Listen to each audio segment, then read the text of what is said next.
Thank you for participating in our contest, and thank you for listening to 93.7 The Ticket.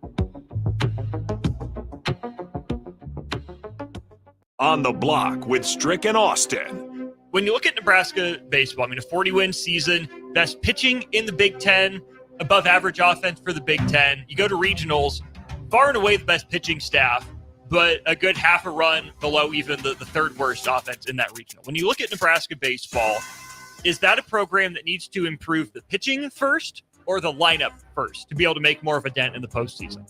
Weekdays from 2 to 4 on 93.7 The Ticket and theticketfm.com. Whether you like fishing together or fishing to get away, for the thrill of reeling in a big one, or just going out to have a good time, on the banks of your local pond, at a bend in a river, or on one of our many lakes and reservoirs, you'll always find the perfect place to cast a line, here, beneath Nebraska skies. Start planning your next fishing adventure today at letsfishnebraska.com. Sponsored by Nebraska Game and Parks, aired with the Nebraska Broadcasters Association and this station.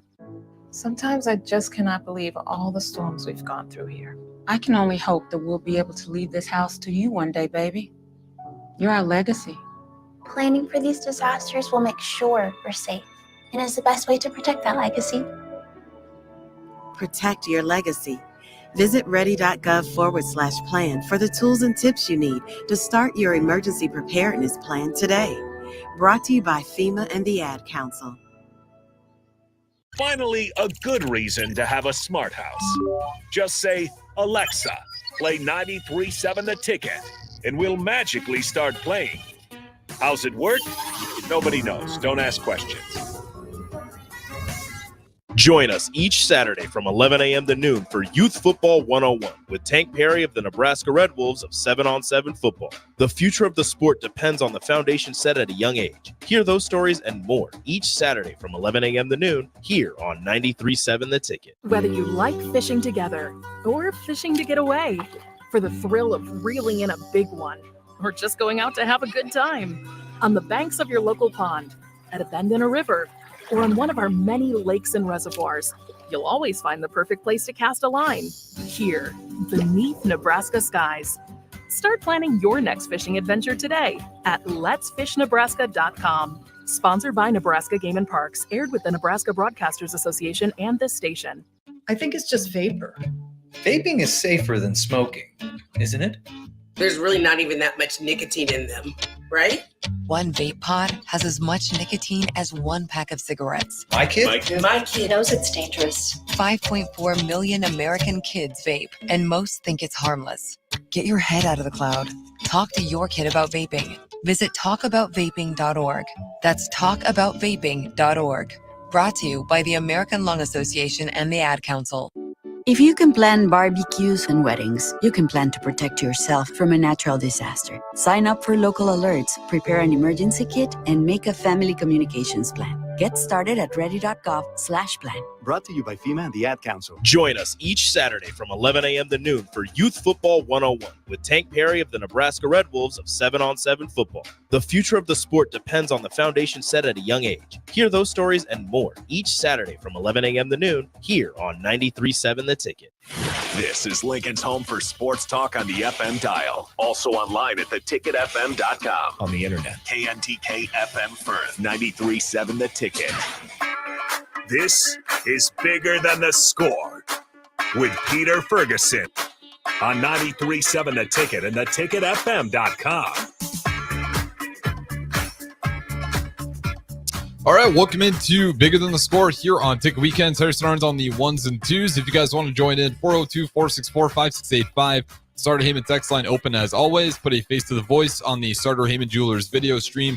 Facebook, YouTube, Twitch, and Allo Channel 961. And first off, happy Father's Day. Shout out to you, Pete, as well. Appreciate that. So, yeah, I'll go ahead and throw it to the host as always. Where do you want to go with it? No, sounds good. Appreciate it. And thanks, Harrison. As always, been on the ones and twos. And got to start off always, like I said, happy Father's Day to all the fathers that are out there or those in that role. Like I said, we know that many have assumed that role in a lot of different capacities. And so I don't want to do a disservice by not recognizing those individuals as well. So just it's a full weekend. I think obviously you got beautiful weather outside. And so in the middle of June, things are starting to heat up. Yeah, outside the storms, beautiful weather. Yeah, well, the outside the storms, but you look across the country and all of a sudden you start seeing people, we've got 100+ degree weather, looking in Vegas and Phoenix and all that. And then just the rapid, when you get a bunch of rain at one time in some of those places that aren't quite used to it with that infrastructure are impacted. But great weekend as well. Want to give a shout out to those involved with Juneteenth. The Malone Center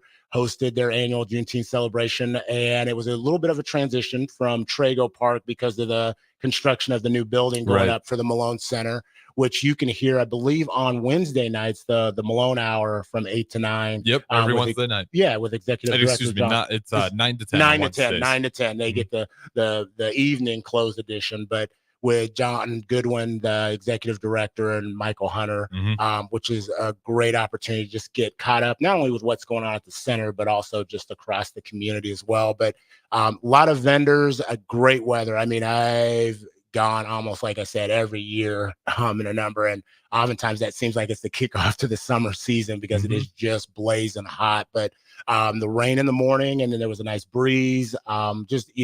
The city of Lincoln was out supporting, but over at Woods Park. And so really just commend everybody who was involved in that. And then there's another opportunity tonight or this afternoon. I'm sorry, I'm getting times mixed up. 10 to 4. 10 to 4 this morning through this afternoon over in the Haymarket in the rail yard. Zainab Funan is Black is Beautiful. She's been on the show before, but she is running the Juneteenth celebration, and she's going to have artists from across the state, and she will also give out some scholarships as well. But just an awesome time if you're with the fathers, with the family, or whatever else. Just kind of like the farmers market, a nice stroll to go through and just support just a young lady that's really just making a difference and investing in this community. So encourage people to get out to see and partake in that from 10 to 4. And I know there's some other things going on, some brunches, and you'll see, just a lot of photos posted. So excited about the day as a whole. And don't have basketball today. You got the College World Series going on, but that has really been a tremendous showcase with the first couple days. I mean, some good showcase of the SEC, ACC. No, you said, it's a great showcase nonetheless. I believe that kicks off at 1:00 today. We'll get into those losers brackets, but the College World Series so far, it's those teams that everybody's in there. They look like they belong. I mean, all those games have been right down to the wire. But with that being said, before we get to the parents, you did mention Juneteenth, and I want to ask you, Pete. Because I remember growing up getting the kind of Cliff Notes version of why we celebrate it. But why is that important that we celebrate Juneteenth? Yeah. So what that Juneteenth recognizes is the emancipation of those that were enslaved, and so traditionally black, I'll say Black Americans. And what ended up happening was the Civil War obviously had ended, but for various reasons, and AD and a number of people, there wasn't text, there wasn't Twitter, YouTube. But let's just be honest, there were individuals that weren't really excited about sharing the news because they lost out on certain things as what primarily labor of Black Americans that were enslaved. And so what ended up happening is the troops, it took time, and so they were delivering that message. And so what ended up occurring is Union soldiers were delivering that message, and then ended up finally delivering the message that we were free. Yeah. And so that recognizes, many people think July 4th is, Independence Day, and that's Independence Day for the country, as a whole. But for Black Americans and just many people that were enslaved, Black, Indigenous, a lot of other individuals, that represented when we got the news officially to say, okay, we are no longer indebted to slave holders, slave masters, et cetera, et cetera. And so Galveston and a lot of the places, I think Charles Barkley has made famous for, I don't think that was his intent, but was one of those, places. And so that last group of us were told. And so at that point, you can truly say that, hey, the Civil War, in in that aspect was over. So it's the emancipation of black slaves, Right. and that's traditionally what it's celebrated. The actual date is June 19th, so that will be Wednesday. Is when Juneteenth actually is, but traditionally a lot of the activities, a lot of the festivities occur kind of either on that weekend before or that weekend after, whatever's closest to Juneteenth, just for scheduling, because it's often tough during the week. It is recognized as a national holiday. Yeah, and absolutely. so that just occurred, shortly after 2020. I don't know the exact. I want to say 2022. I want to say it was officially put forward, and so a lot of federal banks, our district, Lincoln Public Schools, is recognizing that as well. And so it is recognized as a federal holiday as well. Yeah, and you mentioned the Malone radio show, and obviously on their last show they were kind of talking about it, bringing it up. And it's absolutely fascinating. Give you guys recommend it. Listen back. You kind of hear some of the history, even just around here. I know Kansas was a big part of that back in the day, just kind of where that news was breaking through, and how that news got here. So definitely check that out. But with that being said, we got a little bit of time here left. Pete Ferguson, who do we all got in studio here today? Yeah, no, I think we messed up the age demographic a little bit. As people were tuning in, they're like, okay, wait a minute. I'm looking, we've got 3 individuals and they've all gone through puberty. And so, as we, change things up, but, with it being Father's Day, I just wanted to take it just a different route. I mean, we've had young people in here and many of them have spoken about their mothers and spoken about their fathers, but we have 3 individuals that I'm excited about. We have Sam, who he'll talk. How do I preface this? We've got 3 people in different levels in their fatherhood journey.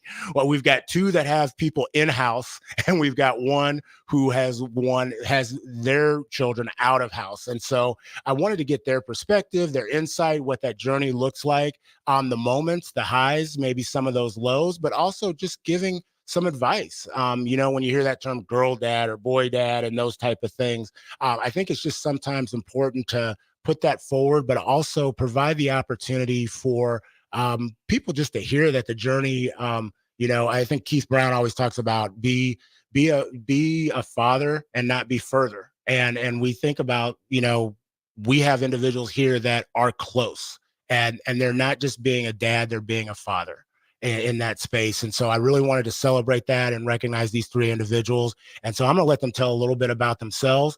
We've got Sam, we've got Johnny, and we've got Mr. Bryant. And I'm going to go ahead and start with you, Sam. Just go ahead and introduce yourself and tell people who you are. Thanks. Thank you so much for having me here today, Pete. I really appreciate it. My name is Sam Stecker. I live here in Lincoln, Nebraska. I work for a company called Franklin Covey, and we help schools implement leadership development for students and staff. My wife, Ellie, works for Brain Injury Alliance here in Nebraska, doing great work for advocating for people who have suffered brain injuries. And then I've got 2 boys. Ezra is 7. I'm going to give him a shout out. He just finished his first 5K, ran it like a beast. I was so proud of him. There you go. Made daddy sweat when I ran with him. And then my youngest, Jack, is 3, and he jumps off of things. He's not running 5Ks yet, but he has no fear. Fantastic. And what about you, Johnny? My name is Johnny. I'm born in Texas, but lived in Lincoln practically my whole life. My family includes my parents, Guadalupe and Juan Cisneros. I have brother and sister, Jesus and Isabel. The bigger part of my family, too, Grandma Gloria Gress. We have 2 aunts, Anita, Hope. I do want to recognize my uncle and my grandfather who passed away, but it's Father's Day, so got to give them their recognition. So always appreciate them being in my life. I have a 4-year-old daughter, Vanessa, and a 2-year-old son named Juan Angel. We call him Angel, and so that's our makeup at home with my girlfriend Gabriela Castro too. Fantastic. What about you, Mr. Bryant? I'm originally from Decatur, Alabama. Came to Nebraska as a young teenager, graduated from Boys Town High School, attended UNL, degree there in political science. I've been around Lincoln almost 50 years. I'm 2 weeks retired from Lincoln Public Schools, a student advocate.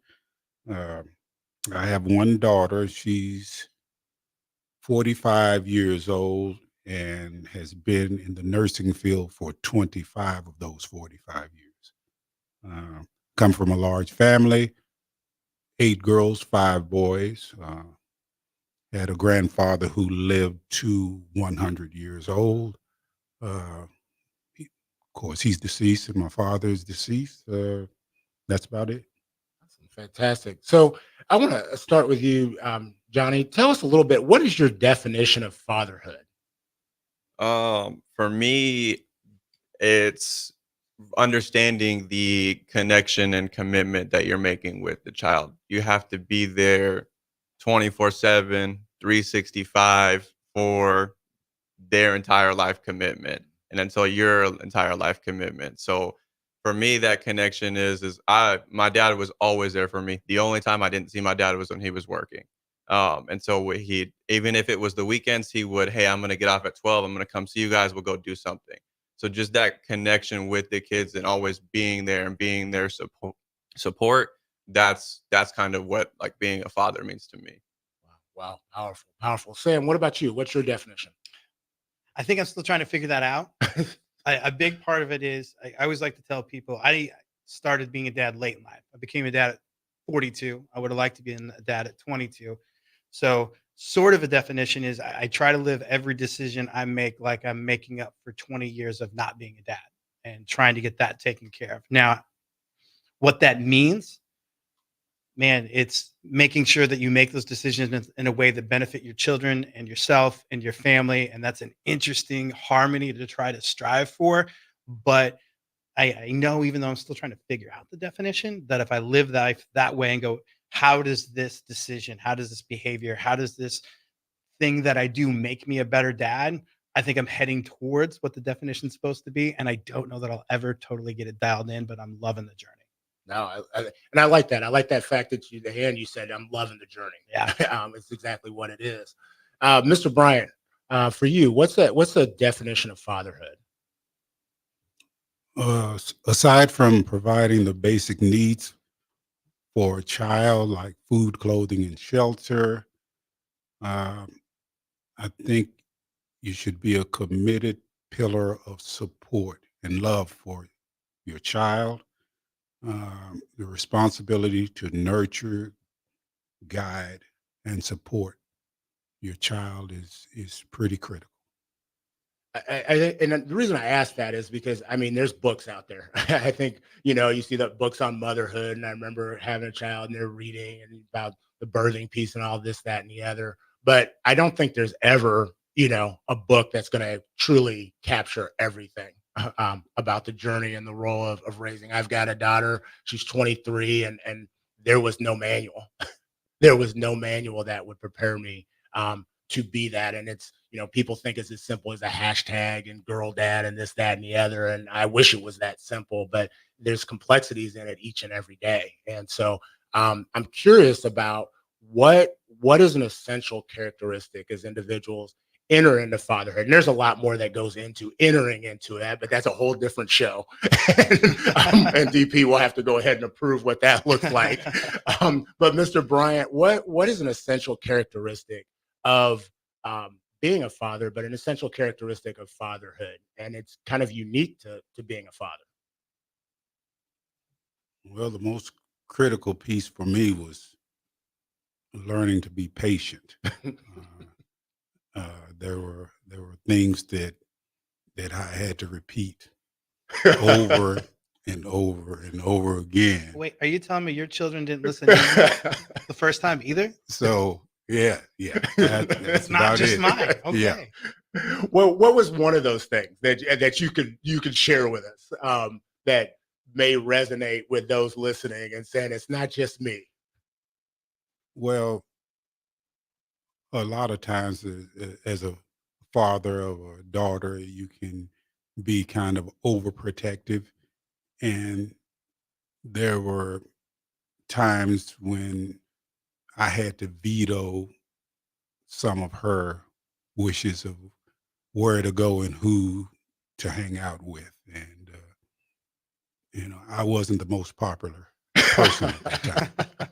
What comes to mind real quick is that Bad Boy scene that if you've seen the movie, I think was it Bad Boys 2?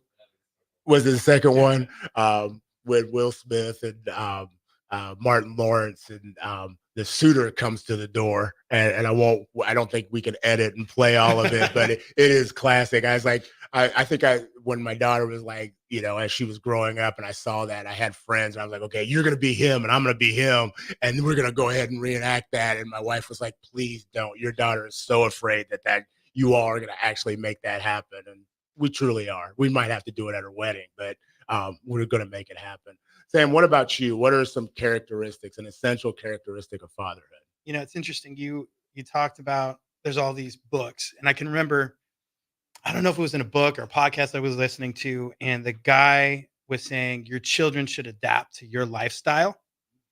And I thought that was really interesting because there's a lot of things that I valued about my lifestyle. And I thought this is what made me who I am. I want my children to experience this. But I think an essential characteristic is realizing once you're a dad, you're not who you were. You're something new. It's like caterpillar to butterfly.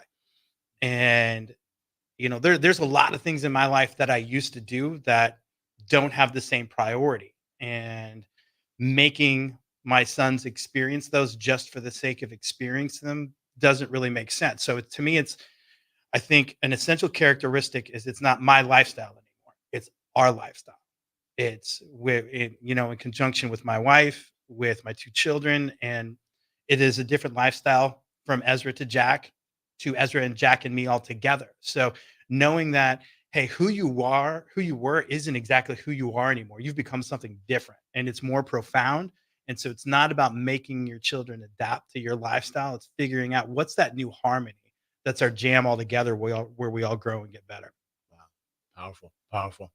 Johnny, what about you?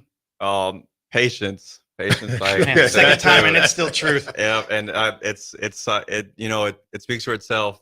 It's just something you encounter as a father. I got a 2-year-old and a 4-year-old at home, so you can imagine that 4 or 5 years ago my patience level is totally not where it's at right now. So it's a lot better. And even then, just some examples, is just kind of teaching them right from wrong, and them learning over time. Sharing is a big thing in our household with the 2 kids that doesn't always go the best. But once they both learn the word mine, oh man, it was not easy learning to share a word. But then also too, like the patience, just because they're so unique, each and every different child, and they just develop so differently. I remember with my daughter, they were kind of in a way, hey, she doesn't talk as much, she isn't as social as much. But with my son, man, he's talk. He's way ahead of the curve talking. He's way more social with his friends and stuff like that in his little daycare classes. So it's just awesome. I mean, you have to have the patience. My daughter now will engage with friends and do all this stuff. So it just takes time and patience. So yeah, I hate to sound like a broken record, but yeah, patience is definitely key in being a father. No, I love that. All resonate, but all are true in this journey that we talk about as fatherhood. We're going to go ahead and take a short break, but when we come back, we're going to get some more insight from you. But also, we want to know about those moments that kind of have put smiles on your faces. But also, sometimes we got probably the most bald members in here. So, what's going to make Johnny here go ahead and lose his hair as he goes through this journey? But we'll be right back on 93.7 The Ticket, Bigger Than the Score. You can get diesel anywhere, but what about Atomic Diesel? That comes from Stern. Atomic Diesel is your solution to all your cold weather problems. Prevent clogged fuel filters, increase your fuel economy, and save money with Atomic Diesel. Contact Roger at Stern today by calling 1-800-477-2744 to see how Atomic Diesel and the rest of their line of fuels and lubricants can keep your operation running at max capacity. Kingdom Sports Minute with Ron Brown. I hear it all the time, and I've said it myself. Stop judging. Don't judge. The Bible says don't judge. Really? That's not true. The Bible does tell us to judge. It tells us not to judge unrighteously. But with a righteous, sound judgment, we are to judge. We have to know the difference between a ball and a strike, just like a home plate umpire has to know the difference. We have to know the difference between the girl or the guy we want to marry, because if we don't have good judgment on that one, that's a lifetime of disaster. Sound judgment helps extract the two kingdoms, the kingdom of man from the kingdom of God. And listen to what it says in Romans chapter 12, verse 3. The Apostle Paul says, "For through the grace given to me, I say to everyone among you not to think more highly highly of himself than he ought to think, but to think so as to have sound judgment, as God has allotted to each a measure of faith. So in our judgment, we have the opportunity to have a righteous judgment in Christ. Visit kingdomsports.online. Adoption of teens from foster care is a topic not enough people know about, and we're here to change that. I'm April Dinwiddie, host of the new podcast, Navigating Adoption, presented by Adopt US Kids. Each episode brings you compelling real-life adoption stories told by the families that live them with commentary from experts. Visit adoptuskids.org/podcast or subscribe to Navigating Adoption, presented by Adopt US Kids. Brought to you by the U.S. Department of Health and Human Services Administration for Children and Families and the Ad Council. Whether you like fishing together or fishing to get away, for the thrill of reeling in a big one, or just going out to have a good time, on the banks of your local pond, at a bend in a river, or on one of our many lakes and reservoirs, you'll always find the perfect place to cast a line, here, beneath Nebraska skies. Start planning your next fishing adventure today at letsfishnebraska.com. Sponsored by Nebraska Game and Parks, aired with the Nebraska Broadcasters Association and this station. This is Bree Fansteel, local race car driver. Join me and James Rowland every Sunday at 7 p.m. for The Finish Line, where we discuss off-road, on-road, and sometimes next-to-the-road racing on 93.7 The Ticket and theticketfm.com. Old School with DP and J. Everybody's going to focus on his intensities and antics. I think he would be just fine because Billy Donovan is doing well, right? And he's intense as all get out. But how do you think he would transition to the NBA as a coach? And then also, what does this tell you about the Lakers? 93.7 The Ticket and theticketfm.com.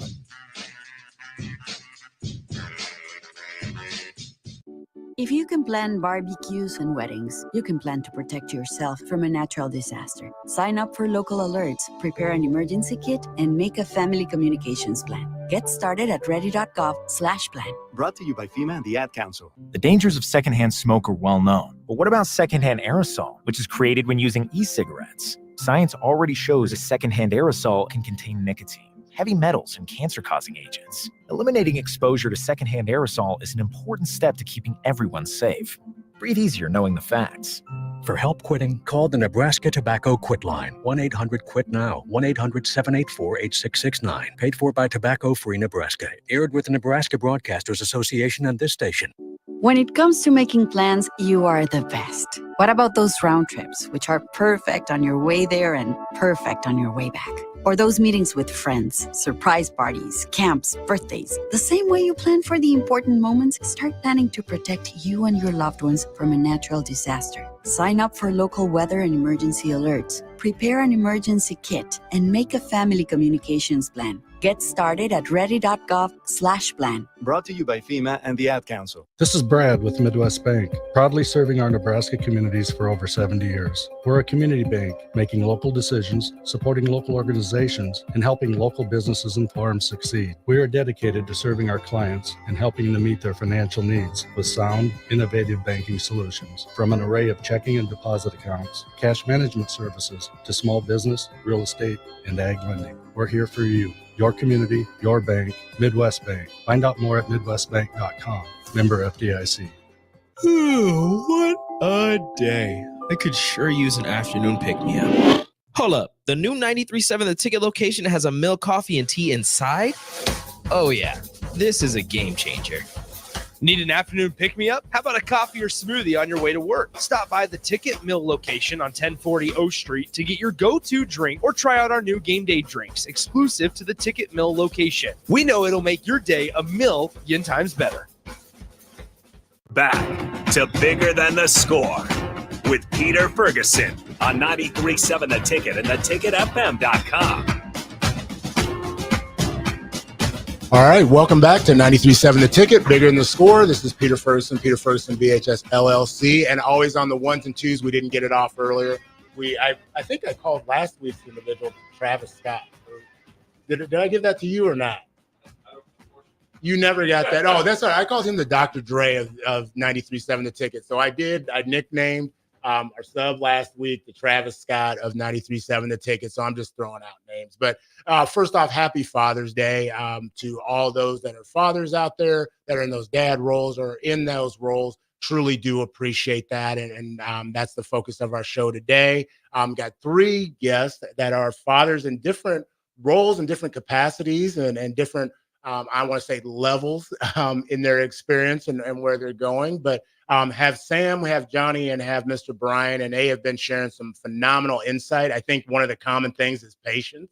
And so as you're out there celebrating, those of you that might be getting the velour tie or the tie with Daffy Duck or other things on it, it show that patience. Or that what I got was the molded ashtray.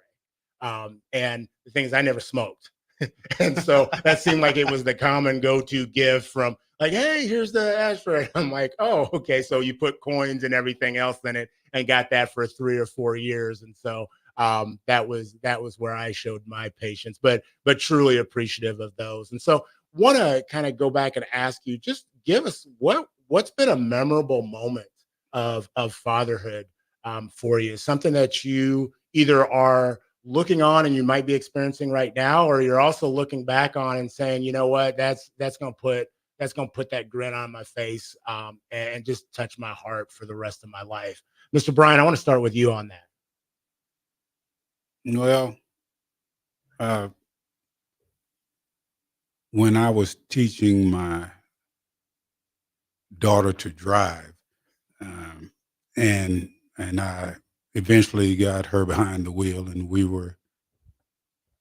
actually it was before that. I was driving. Okay. I had let her drive, and I had given her instructions while she was driving. So later, as I was driving,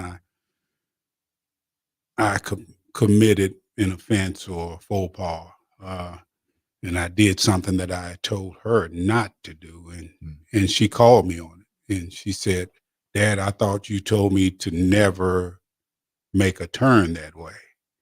And I had to basically humble myself and said, that was my bad, actually. And it was just a reminder that your children are watching, not just hearing what you say, but watching how you actually live. So that was just a gentle reminder that she was paying attention. Okay. The eyes are always on you. Johnny, what about you? Well, because my kids are so young, I'd say the most memorable or the big piece that'll stick with me is just the first time that they say daddy and they just ran to me after I picked him up from daycare or school and stuff like that. My son, we talked a little bit earlier, he's almost tied to my hip some days. And so there was a night where he was sleeping in his own little cot and he's daddy. And so him and I have that relationship now where the minute he calls my name, I'm ready for him. I'll take him to the bed with me. There's no hesitation. The same with my daughter. When I go to pick her up from school, they have to remind her that she still needs to put her things away before she leaves because she'll just drop everything and run straight to me. Daddy, give me the biggest hug. And so it's the start of something that's going to be happening for the rest of my life with them. Every time I see them, they're going to be just as excited as I am to see them. So that's just a big memory that started a few years ago, and I love every day picking them up. Wow, awesome. Sam, how about you? So I got one for each of the boys. The first one, it's maybe one of my most profound memories. Last year, DP and I both got to do Nebraska Storytellers Festival. And I talked about this on there that my oldest Ezra always wants me to carry him up to bed. And he doesn't want me to just carry him up to bed. He says, can you carry me upside down? So then I flip him upside down and carry him up. And there was one day, and he was probably 4, not nearly as big as he is now. And I was carrying him upstairs. He said, easy, what are we going to do when you are too big for me to carry? And he goes, that's Dad. That's when I'm going to start carrying you. And I was like, you don't know it, but you're going to maybe need to do that someday, son. So that was like one of those times like, okay, we're doing the right things. This kid didn't even know how profound that was that he said that. On the other side of that, Jack, my youngest, man, he's a different kid than Ezra, and he can definitely be more challenging. And I don't know where you land on corporal punishment, but the kid got a little swat on the booty, and he just looked at me and went, "Hey!" And I was like, "Well, this isn't going to work with this kid because he wasn't talking real well yet." And the hey said, "Where do you get off putting hands on me? That's not going to work." And it flipped the switch for me. It's like I got to try something different. A swat on the booty is not going to take care of this kid. It's going to have to be some different tools because instead of giving him an attitude adjustment, it gave me an attitude adjustment. So like I will always remember that look in his eyes. Like, hey, it's like, okay, this isn't going to work. I'm going to have to try something different and figure out a different level of patience. Wow. And I think that first story, both of them and all your stories, but that first story is like someday, Dad, then I'll just carry you. And I think that's the thing is the investment that we put in, is what you're going to receive coming back towards you. And so something we always need to remember. And I'm the first to say, like, I wasn't the greatest dad all the time. Like I struggled. I mean, I have to give credit to my wife, when my daughter and being an infant, just it was hard. It was hard. You couldn't talk. You couldn't say anything. I wanted you to say, "Hey, communicate. Just tell me what's wrong. Like, tell me what we're gonna do. This is what we're gonna do." And then I was great when they started taking things real literal, and I was probably dangerous, and that's why I'm not great in probably early childhood or preschool classroom because you just start verbalizing. And she's like, she's gonna do that. She's going to repeat that when you don't want her to. And you always had that. My parents always had the rule, don't embarrass the family. And so you go to parent teacher conferences and they'd be like, "Oh, just such an angel in class, does everything that we ask." And then at home, you're like, "Yeah, whatever." but those things that you do internally at some point are going to come out externally on those things. So give us the advice that you received as you were either younger or as you were, going through this and you're maybe, as you're still going through it, what advice have you received that was actually just spot on that you're like, okay, I should have listened or this advice helped me from making some mistakes moving forward? And whoever you got that from, whether that was from a father, whether that was from a book, whether you saw it on TV, on one of the parenting shows, what was a piece of that advice you got, Sam? I don't know that I have one piece of advice. I feel as though I have been collecting advice from the dads in my life forever. Obviously my own father, who my relationship with is extremely profound, informative. To Russ, who's sitting on the other side of the glass, he's my father-in-law, came down today, and just watching him and listening to his stories with my wife, his daughter, as she was growing up, and as he's still a father now, to my buddies Nate and Clint and Rick and Mark, who were all dads way before me, and me watching them father their own children and raise their own children. I think we're all, if we're intentional about it, an amalgamation of all the fathers around us, and we learn from what they do well, and we learn from their mistakes, and you just try to be the best dad that you can. So I think it's less. I can't think of like one solid piece of advice, though I've been given lots of advice. I think it's just really important to make sure that we know there's good advice all around us that will make you better if you're intentional about watching and learning from it. Fantastic. Johnny, what about you? The best parenting advice I got was right before I became a dad, when I'm kind of letting people know, hey, I'm going to be a dad, and they're kind of giving me advice on what to expect. But the best advice I got was from a coworker, and he basically said, you're going to get a lot of input, a lot of good advice. Sometimes you might not think it's the best advice, but he goes, you have to, as an adult, as a man, you have to trust your instincts.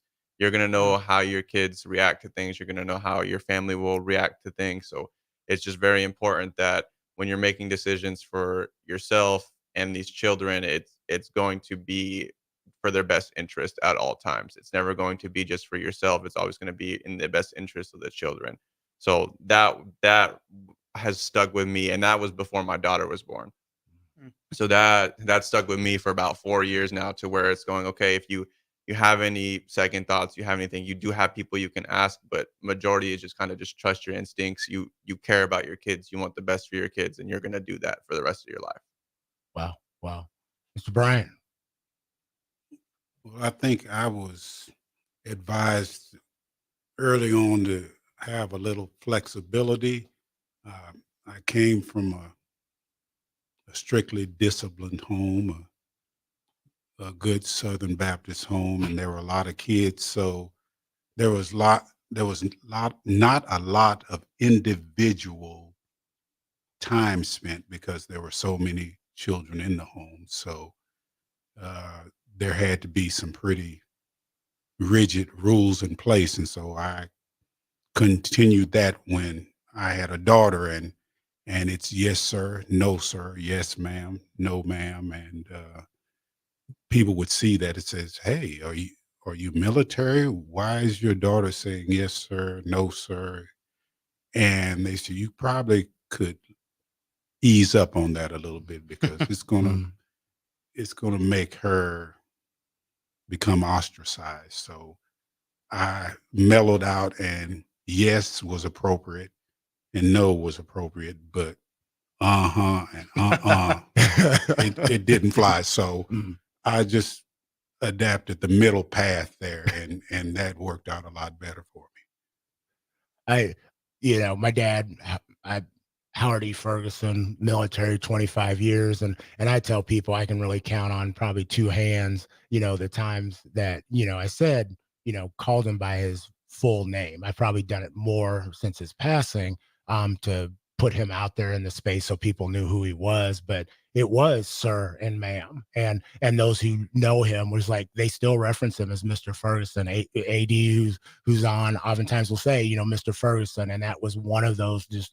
monikers of the respect that he put, not only put forward to others, but the respect that he in turn would get from them, and that he demanded that. And so that's always been hard for me because we joke around, sometimes when I see kids and they'll say, "Oh, who's that?" And it's like, "Sam." And it's like, "Oh, that's my dad."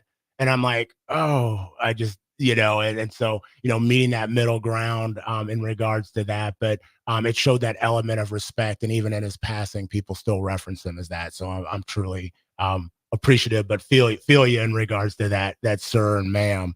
So, the advice you received that was spot on, we asked you about.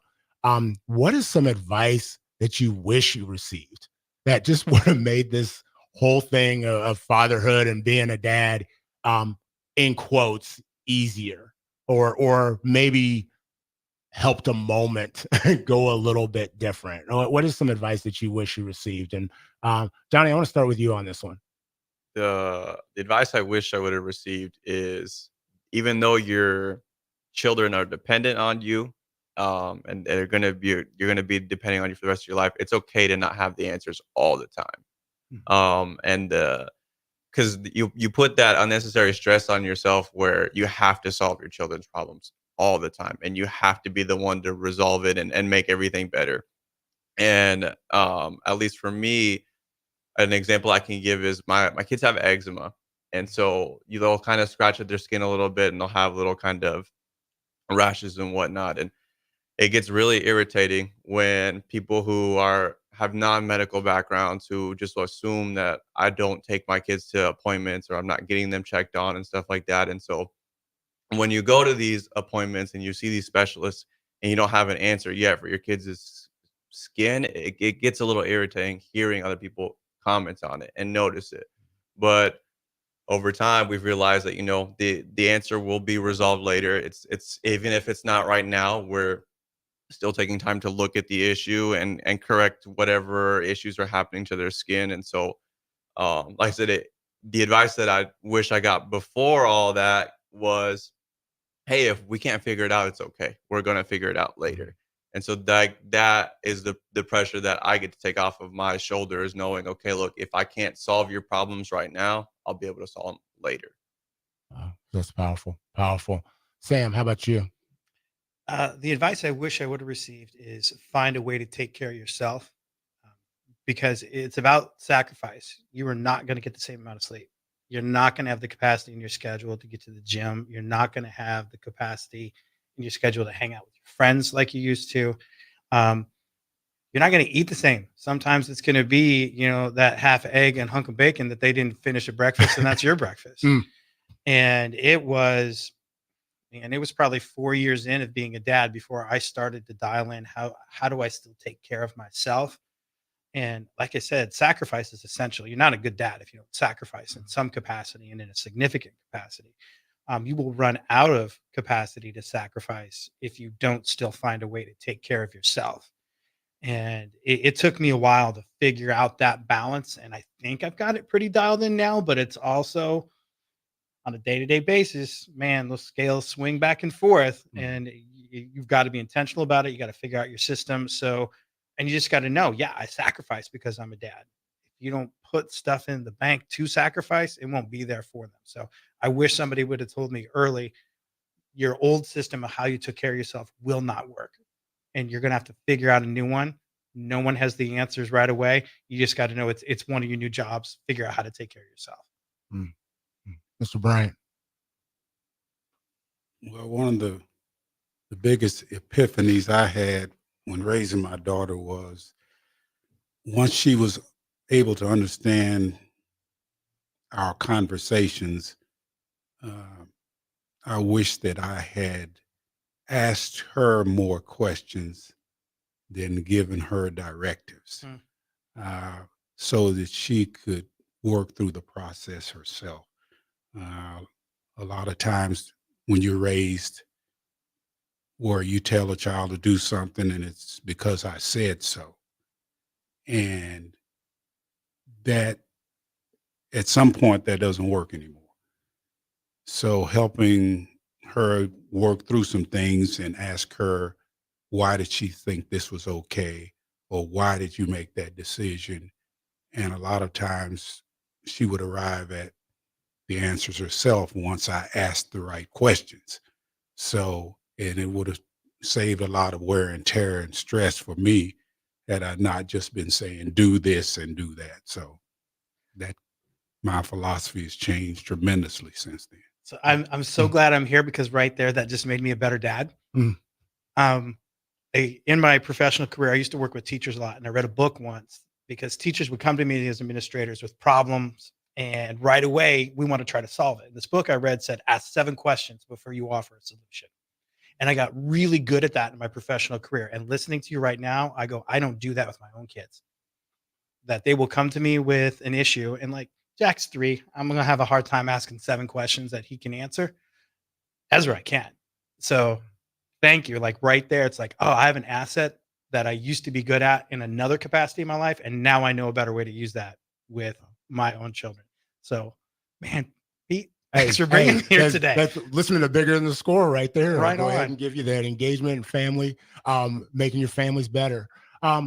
When we come back, we're going to take another quick break, but want to give a shout out to some fathers when we come back, but also want to just get, the differences in raising, being a girl dad, being a boy dad. What are some of those differences? And then just some advice that you would have to those that are either going to be fathers or are going through things right now to each other. And then last, Johnny, you're the youngest one in the room. We're going to give you some advice for your journey as well. So we'll be back on 93.7 The Ticket, Bigger Than the Score. Kingdom Sports Minute with Ron Brown. I hear it all the time, and I've said it myself. Stop judging. Don't judge. The Bible says don't judge. Really? That's not true. The Bible does tell us to judge. It tells us not to judge unrighteously. But with a righteous, sound judgment, we are to judge. We have to know the difference between a ball and a strike, just like a home plate umpire has to know the difference. We have to know the difference between the girl or the guy we want to marry, because if we don't have good judgment on that one, that's a lifetime of disaster. Sound judgment helps extract the two kingdoms, the kingdom of man from the kingdom of God. And listen to what it says in Romans chapter 12, verse 3. The Apostle Paul says, "For through the grace given to me, I say to everyone among you not to think more highly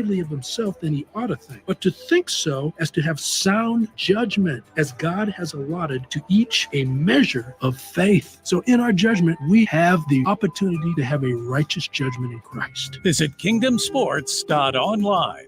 You already know that Select Plumbing takes care of all your plumbing needs, including water heaters, faucet repairs, leaks, drips, sump pumps, and more. Now, they're able to help you with your heating and air conditioning as well. Select Plumbing has recently expanded into residential heating and air, and they're excited to bring this new service to their complete list of plumbing services. Call to book an appointment today at 402-560-6197 or go to selectplumbinginc.com. serving Lincoln, Seward, Milford, and the surrounding areas. Alcohol has strained our relationship. Drinking too much can cause harm to friends, family members, and loved ones. By drinking less, we will save our relationship. If you or a loved one is looking for help, find a treatment facility near you at findtreatment.gov. For immediate support, call, text, or chat 988. Brought to you by Nebraska DHHS in partnership with SAMHSA. Okay, kids, Dad's gonna teach you how to dance. First, spread your feet apart. Then, pump your knee, nod your head, shake your hips, and bite your lip ever so slightly. Now, with one hand in the air, point at people with the other hand. I call that the rock star. Dance like a dad. It's a great way to make a moment with your kids. Now, make a face like it just smells something bad. Visit fatherhood.gov. Brought to you by the U.S. Department of Health and Human Services and the Ad Council. Mario fue pintor más de 30 años. Cuando me dijo que se le estaban olvidando las cosas, fue difícil. Un día me dijeron que pintara el marco del lado por dentro y pinté el lado de afuera. Yo le diría a la gente que le diga a su familia lo que está pasando con él. Si algo se nota diferente, podría ser Alzheimer. Es momento de hablarlo. Visita alz.org/nuestras historias para saber más. Un mensaje de the Alzheimer's Association y the Ad Council. Dance like a dad. It's a great way to make a moment with your kids. First, I hold my hands out like they're on a steering wheel. Then I look over my shoulder. Next, I put it in reverse. Visit fatherhood.gov. Brought to you by the U.S. Department of Health and Human Services and the Ad Council. Victor deployed for the first time to Afghanistan in 2003. At 4 a.m, my phone rang. They said, "I regret to inform you that your husband was wounded in action." Victor sustained a moderate traumatic brain injury. I was doing school full-time, and I was also then caring for Victor.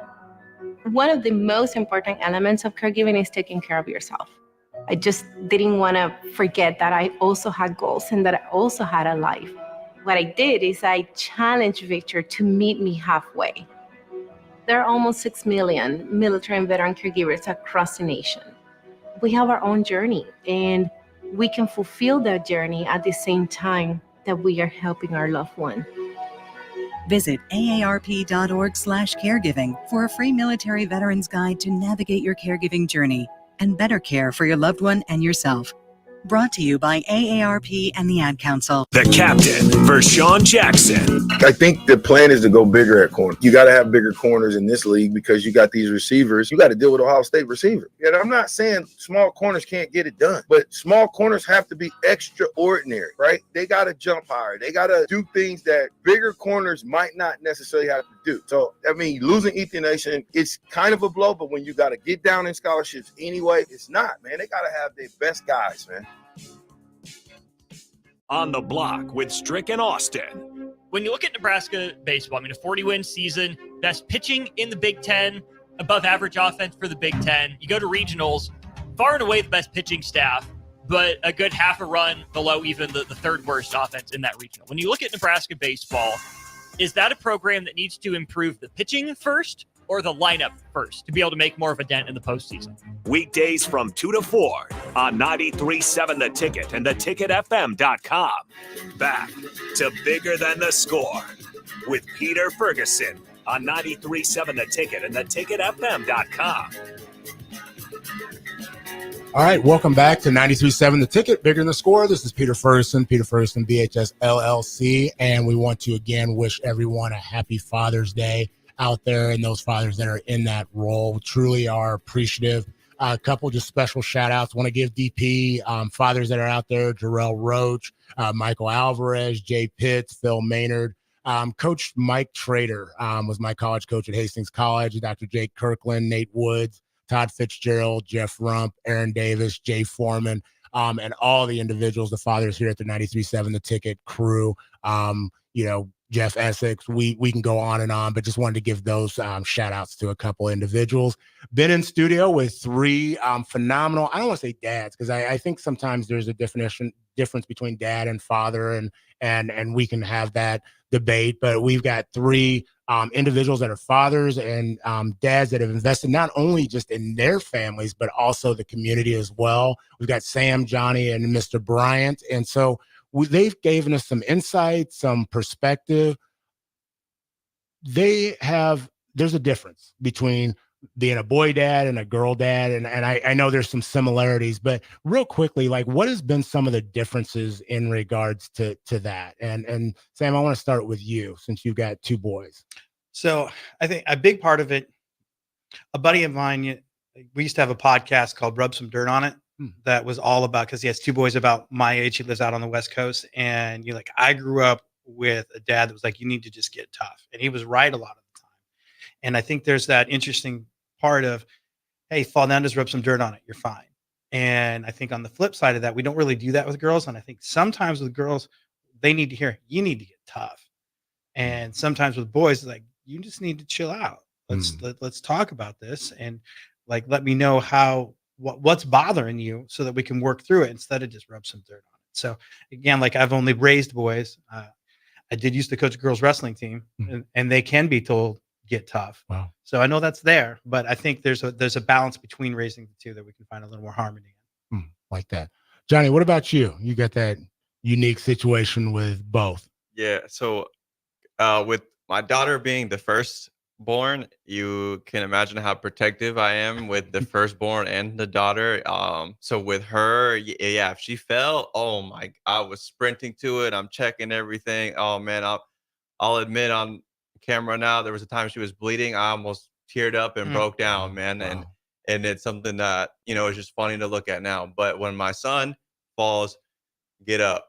Hey, or I look the other way, and and sometimes my parents tell me, that's just with the second child, you've been through all the hard with the first one, all the overwatching, and then the second one comes, and if you don't even look, he might not even cry, or he don't pay attention to it. If you don't give him the attention, he'll just go about his day like normal. And so yeah, with my daughter, I'm a little bit more on the soft side, a little bit more sensitive to, and I have to be a little understanding to her needs versus the boy, where sometimes I'm a little bit more, not harder on him because he's so young, but I'm like, hey dude, if you fall, you get back up. Like, that's just how you're supposed to go about it. And with him, yeah, him and I have a really good relationship, but yeah, my daughter brought out a different side to me that I don't always see. And it makes me look a little more human than a robot, but it's all right, I guess. Ah, that's good. That's good. Mr. Brian, how about you?